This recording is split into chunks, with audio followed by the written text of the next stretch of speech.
नमस्ते दोस्तों, psychiatry talks में आपका स्वागत है। हमारे साथ हैं doctor Pankaj and me doctor Dev. हम दोनों हैं neuro psychiatrist from NIMHANS. So अभी हम बात करने वाले हैं आज स्ट्रेस, मतलब एग्जाम्स आने वाले हैं बच्चों के, board exams, so called board exams आने वाले हैं, उसमें स्ट्रेस होने वाला है। तो हो रहा है भाई, स्ट्रेस होने वाला है। हाँ, हो रहा है। तो क्या किया जाए उस चीज़ के लिए? So what is stress? जो अभी हम बच्चों को पढ़ाते, मतलब एमबीबीएस के बच्चों को जो पढ़ाते हैं या किसी को भी पढ़ाते हैं, तो उसमें डेफिनेशन जो है that is any emotional, mental और physical threat to the perceived demands. That जो वर्ड है ना, परसीव्ड, कि भाई मुझे लग रहा है मेरे बस की बाहर की बात है, तो उस वजह से ये जो रिएक्शंस हो रही हैं, इमोशनल हो रही है, मेंटल हो रही है, चाहे फिजिकल हो रही है, तो ये स्ट्रेस है। राइट। सो बेसिकली लाइक आपके सामने, आप सपोज आप जंगल में होते और शेर आ जाता, तो एक रिएक्शन आती है आपकी बॉडी में, because now you have to run away and save yourself. तो क्या चाहिए होगा? आपके ब्रेन को बड़े जल्दी सोचना पड़ेगा, तो ग्लूकोज चाहिए होगा ब्रेन को, मसल्स की टोन इंक्रीज हो जाएगी क्योंकि आपको भागना पड़ सकता है, जल्दी रिस्पॉन्स देना पड़ेगा। आपकी हार्ट बीट तेज़ हो जाएगी क्योंकि उसको ब्लड पंप करना है सारी बॉडी में, उसको ब्रेन तक भी पहुंचाना है, सारे ऑर्गन्स तक उसको ब्लड पहुंचाना है। नाउ सपोज आप एक रूम में बैठे हैं with a question paper, and now this question paper is acting like a lion. तो आपको बैठे बैठे वही रिएक्शन हो रही है जो आपको कहीं जंगल में शेर के सामने होती है, और उससे पहले सोच सोच के हो रही है कि भाई शेर आएगा, एग्जाम आएगा। So this is what is happening with your body, and this helps in short term. May be एक बार के लिए बड़ा ऐसी रिएक्शन आएगी, यू गेट प्रिपेयर्ड, आप हो सकता है ड्राउजी फील कर रहे हो, you become very attentive, but it's very detrimental in long term. आप उसी स्ट्रेस के साथ लंबे टाइम तक नहीं रिजल्ट्स दे सकते। So you will feel burn out.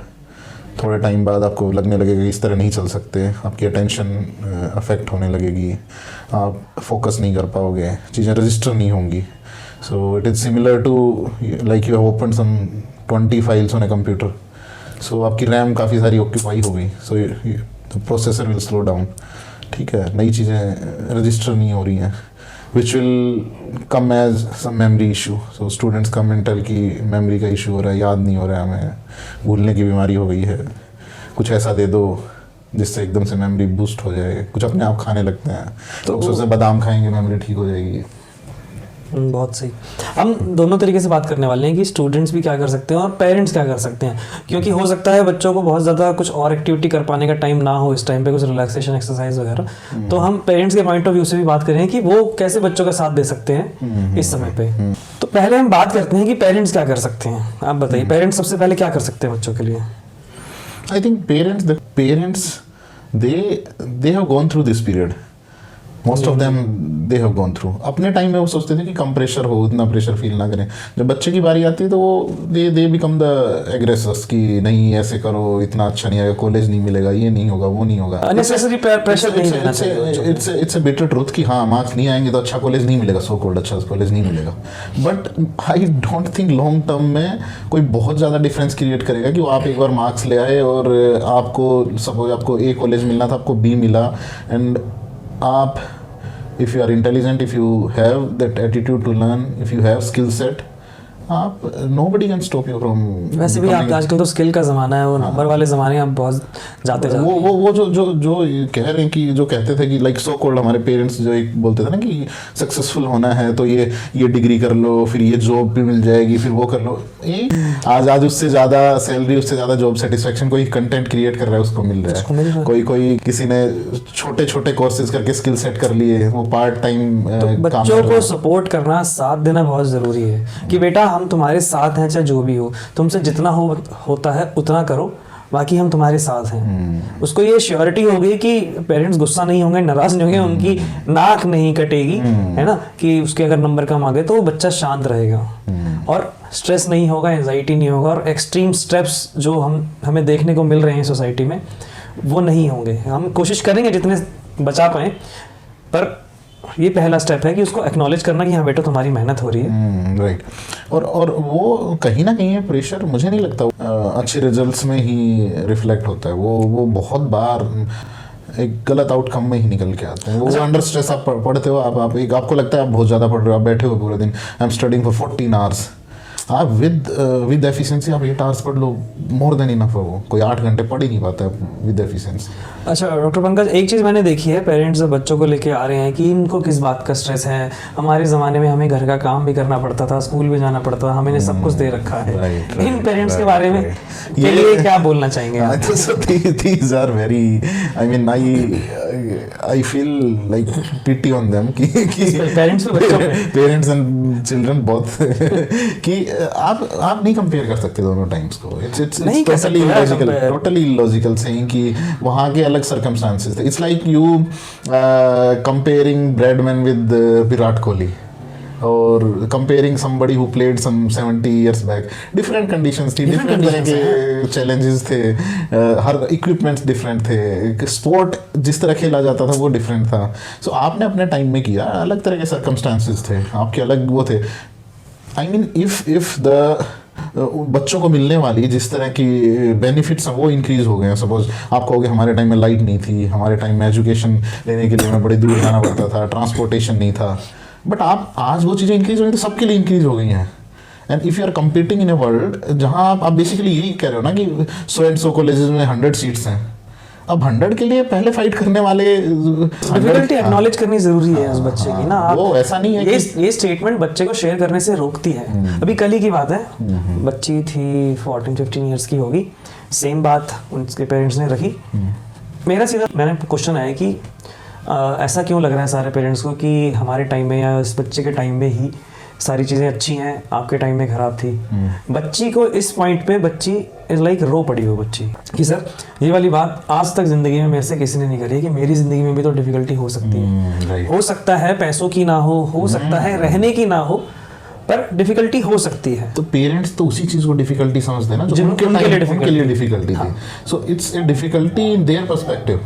बच्चे के लिए तो आपको लग रहा है बच्चा स्कूल बस में जा रहा है, बच्चे को खाने की दिक्कत नहीं है, बच्चे को सब कुछ दे रहे हैं हम, वो उसको कोई और किसी तरह की प्रॉब्लम नहीं है। वो वर्ल्ड हैज चेंज्ड, कुछ भी हो सकता है, कुछ देयर आर 100 फैक्टर्स कि आप कोई साइकोलॉजिकल कोई इश्यू चल रहा हो। पेरेंट्स के लिए तो इतनी एडवाइस है कि बच्चों का साथ दो, एक्नॉलेज करो, उनके भी स्ट्रेसर जान लो, पूछ लो कि बेटा कोई टेंशन तो नहीं है, कुछ परेशानी तो नहीं है, क्या डिफिकल्टी लग रही है। ठीक है, हो सकता है उन्हें कुछ ना कुछ मुश्किल लग रही हो सकता है आप हेल्प कर पाओ उस बारे में। बिल्कुल हेल्प कर ही पाएंगे। बी ओपन माइंडेड कि पता नहीं कि कुछ भी हो सकता है, वो आप बात करो उससे। Just start that communication channel. जो एक बार आप बात करने लगोगे they will feel much relieved कि कोई हमारी साइड है।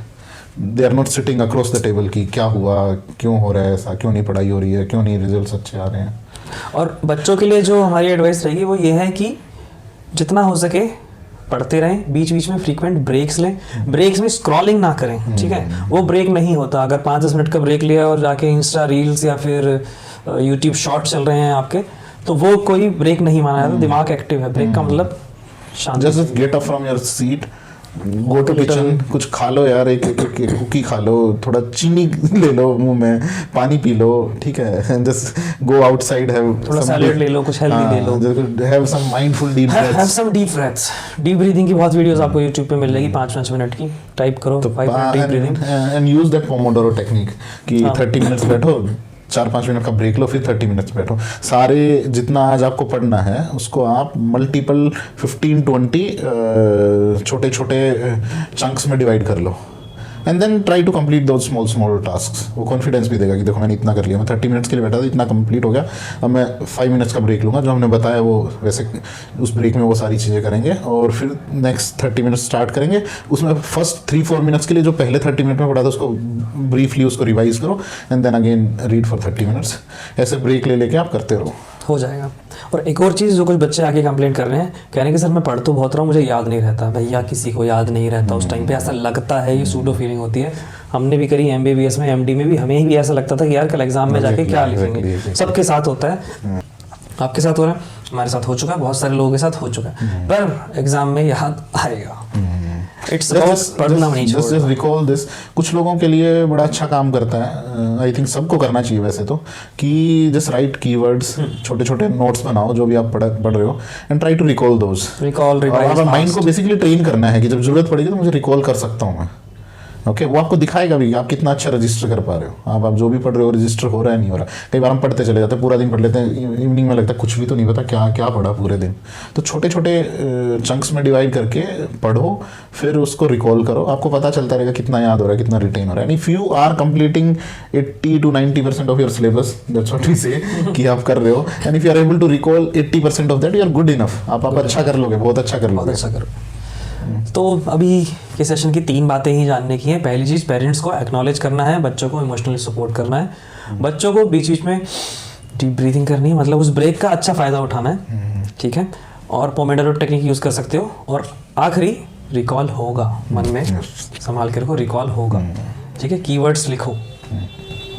कीप रिवाइजिंग दोस। रात को सोने से पहले हाफ एन आवर दो, सारे दिन में जो हुआ है ना, जस्ट फ्लिप द पेजेस कि क्या क्या क्या चीज़ें देखी थी मैंने, और रिलैक्स फॉर 10-15 मिनट्स, सारी लाइट्स बंद करके, take deep breaths, some your technique, say some positive words to yourself, affirmations, positive Positive affirmations affirmations। बोलना ज़रूरी है। ये भी मिल जाएंगे, स्टूडेंट एफर्मेशंस टाइप करोगे यूट्यूब पे, इंग्लिश हिंदी दोनों में अवेलेबल है। just the affirmations are like you are telling yourself that I am going to do well in exam. You are just telling your mind some positive things, and then you slowly go to sleep. It will happen. Okay. तो stress free रहें, all the best for the exams.